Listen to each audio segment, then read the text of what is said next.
So thank you everyone for being here. Bienvenidos a Cultivando la Cultura here in Watts.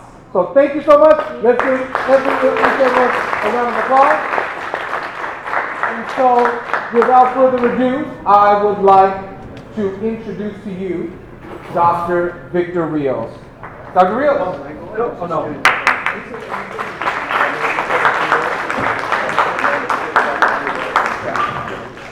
So me da un honor estar aquí. I'm honored to be here. Students, in a little bit, I'll share my journey, my story, and some words for you. But for now, I want to shine a light on you, see what you're about. I just appreciate your journey, appreciate the hard work you do, and appreciate you being here representing and presenting your work. So let's pass it on now to the students for a little bit. Good morning, Jordan families. I'm Mr. Martinez, and I had the privilege this year of being the ethnic studies teacher for all the fantastic students that we have here today. I'm excited to walk you through the overview of our unit titled Our History of Resistance, and share a little bit about the larger purpose behind the final project that we will share with you today. All right, so the project starts by centering around these two questions that you see above. So how do past resistance movements continue to shape our present? And how do we continue to speak up for people of color and other marginalized communities? Okay? This project has two main goals. First, for students to identify social, economic, and educational challenges faced by our community today, and through personal reflection and examination of their own lived experience. The second goal is to empower our students to create their own personalized manifestos, a roadmap for change, that these manifestos that the students created today are not merely just a list of demands, but a thoughtful, creative, and specific blueprint of what they envision to be freedom and equality in their communities. So up next, all right, we're gonna have a couple of our students share a couple of their projects with you all. We're gonna start off with Mac Manning, all right, where he's gonna share a couple of his demands to the crowd.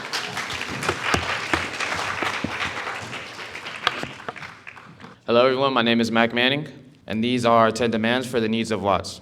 So our first demand is gun violence needs to be reduced and eliminated. According to the Center for Disease Control and Prevention, 124 people each day die from firearm-related injury. According to the Los Angeles Police Department, in the month of January in 2023, Watts saw 454 assaults, some using a deadly weapon. Pollution needs to be controlled is my second demand. During my 9th grade year, I started walking to Jordan High School, and I noticed that the street was filled with things like broken glass, discarded cigarettes, and full trash bags. Our third demand is to protect the children in our community. According to the CDC, 1 in 7 children experience child abuse or neglect in the past year. Children living in low socioeconomic status have a 5 times as great a chance to experience child abuse and neglect. Child abuse can be exhibited in various forms, including verbal, physical, and mental abuse. Our fourth demand is that our community demands an egalitarian educational system. In public schools, on average, there is 1 teacher for every 20 to 30 students. In private schools, there is 1 teacher for every 13 students. This causes classrooms to be very cramped and tight. Our fifth demand is that we need to reduce the poverty rate in Watts. Watts experiences a higher poverty rate than most of LA. Around 30% of Watts households earn less than $15,000 a year. Our sixth demand is that we need to put an end to youth violence. According to the CDC, homicide is the 3rd leading cause for death in youth ages 10 to 24. Our 7th demand is that substance abuse needs to be reduced. These drugs are a major problem because they can tear families apart, increase the population in penitentiary systems, and contribute to the death rate by overdose. Our 8th demand is that community violence needs to come to an end. In the year 2020, nearly 25,000 lives were lost to community violence. The chance of becoming a victim in Watts is 1 in 29. Our 9th demand is that domestic assaults need to be reduced. According to the CDC, 1 in 3 women and 1 in 4 men will go through domestic violence. 75% of female and 48% of male survivors will end up with some kind of injury due to domestic violence. And our 10th demand is that sexual abuse in the youth community needs to be prevented. 1 in 4 girls and 1 in 13 boys will experience sexual abuse. 91% of these incidents are perpetrated by someone the child trusts and is close with.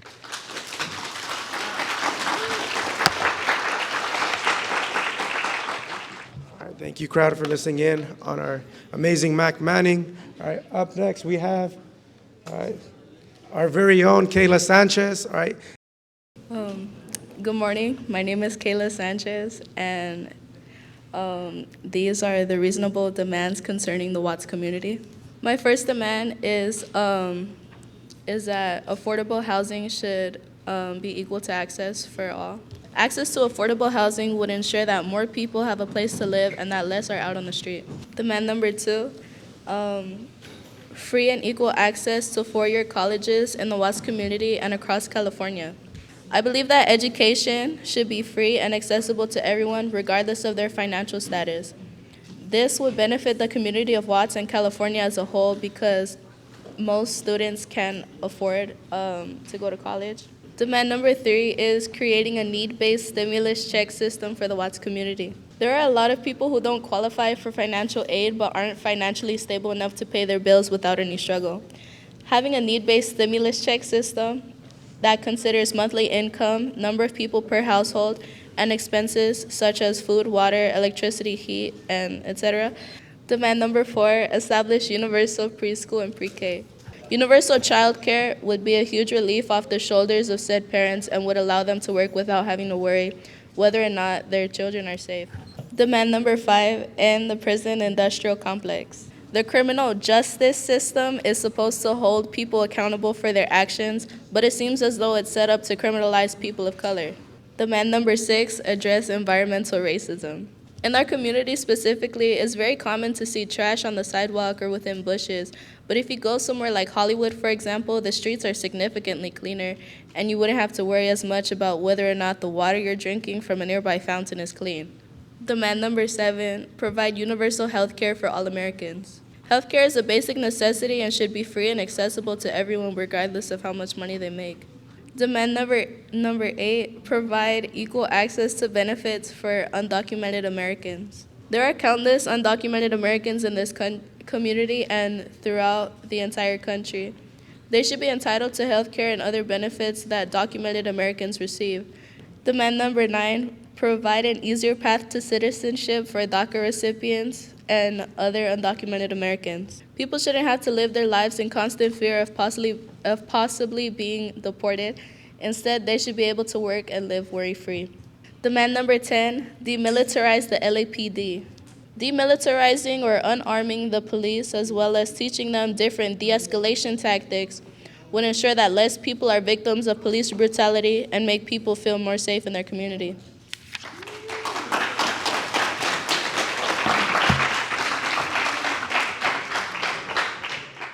Okay, again, good morning, everyone. Buenos dias. I'll tell you a little bit about myself. I've met 2 U.S. presidents. I've advised one of them, their administration. I've been to the White House. I got to shake the president's hand. So I've been to these big places in life, but also my story is one of being a homeless kid. My story is being one of dropping out of school, and actually my story is being in juvie at your age. So let me tell you how I changed my life, because students, I know you have great recommendations for changing the world, but I'm going to tell you something. If you're not changing yourself, how can you change the world? What I want to tell you is to get that mind in the right place is to have a mindset of thinking 10 years from now, where am I going to be? And if you know where you're going to be 10 years from now, then I'm really proud of you, because that's step 1 in terms of changing yourself, knowing where you're going to be in the future and casting, it's called vision casting, right? Casting a vision of yourself in a powerful place in life. That's number 1. Number 2, right? You got to, once you take care of your mind, you got to take care of your body. What does it mean to take care of your body? To take care of your body means that you're eating healthy, that when you're a little bit stressed, that you give yourself some time out in the sun, a little walk, a little bicycle ride, a little hike somewhere, a little sport, whatever it is that you think will keep you healthy. Taking care of your body is the next important thing. Number 2 is taking care of your body. And finally, number 3, students, is taking care of your soul. That's the hardest. So let me tell you what taking care of your soul is. When I was little, I was only 5 years old. My mom was not doing well mentally. So my mom I get in trouble, and she would say things like this, very hurtful things. She would say to me, I wish I would have thrown you in a dumpster when you were born. So when I reached your age, I'm not going to lie, I was even, and this is a heavy one, suicidal. I didn't want to live. So how do we recover the soul when we've been traumatized in life? I'm going to tell you how I've been able to recover from some of that, students, and that is talking to others, telling your story, building good relationships with people around you that are going to lift you up, healthy, positive relationships. So what I want you to do is think about how can I recover from any bad moments I've had in life where someone's put me down, someone didn't believe in me, someone did not think I would make it. How am I going to prove them wrong? How am I going to believe in myself? And someone that has doubted me will one day see my success. Because guess what? The best revenge in life is success, students. I'll say it again. The best revenge in life is success. You want to get back at someone that told you weren't going to make it? Be successful, and you watch them. So let me conclude my presentation now and just tell you, students, that when you work on your mind, planning for the future, when you work on your body, staying healthy and positive, when you work on your soul, recovering from any bad things that have happened by talking to others, being around people that are going to lift you up, participating in programs like this where you're trying to figure out how we're going to fix our community, because there's people out there that don't believe in us. I encourage you, students, to be someone that believes in yourself even when other people don't. And I encourage you, students, to stay as positive as you can about the future, because you have a bright future waiting for you. You just have to believe in it. When you believe in yourself, you accomplish the unbelievable.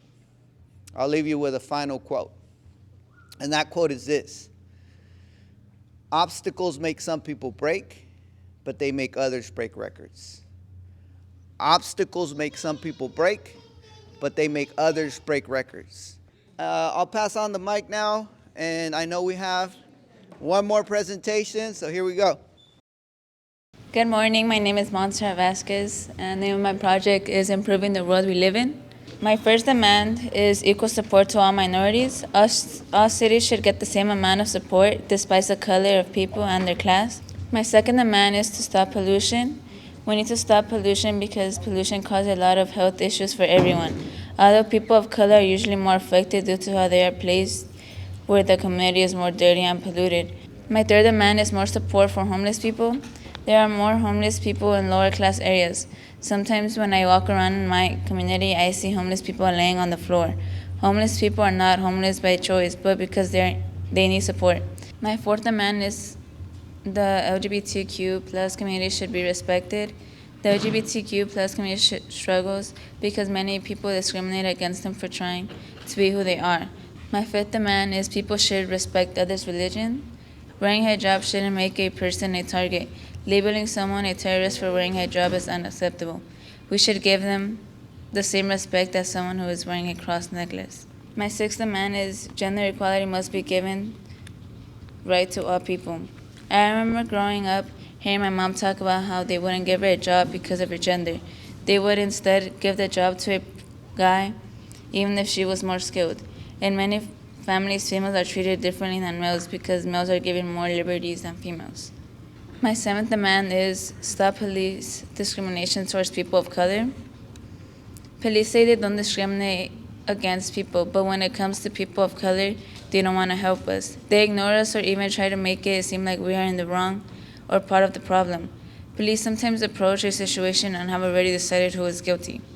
My eighth demand is an equal education for all.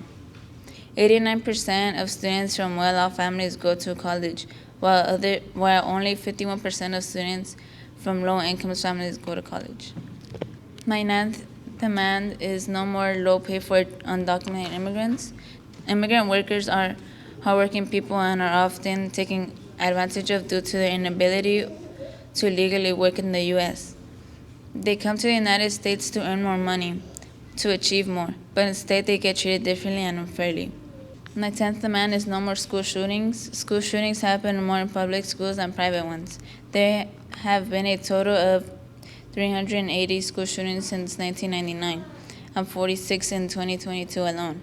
According to the Sandy Hook Promise, guns used in about 68% of gun-related incidents at schools were taken from the home, a friend, or a relative.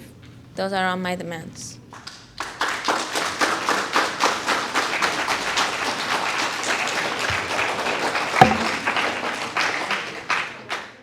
Thank you, everyone, for having the patience, for listening to our demands, and for just appreciating the important work from all our students. Okay. Now, at this moment, what we'd like the families to do, and for our students to do as well, is to join us on a gallery walk. We would like everyone to appreciate, to admire, to ask questions about the work that our students did today. Our projects are towards the back. Feel free to ask the students any questions, all right, as well as any of the staff that's here as well. Okay.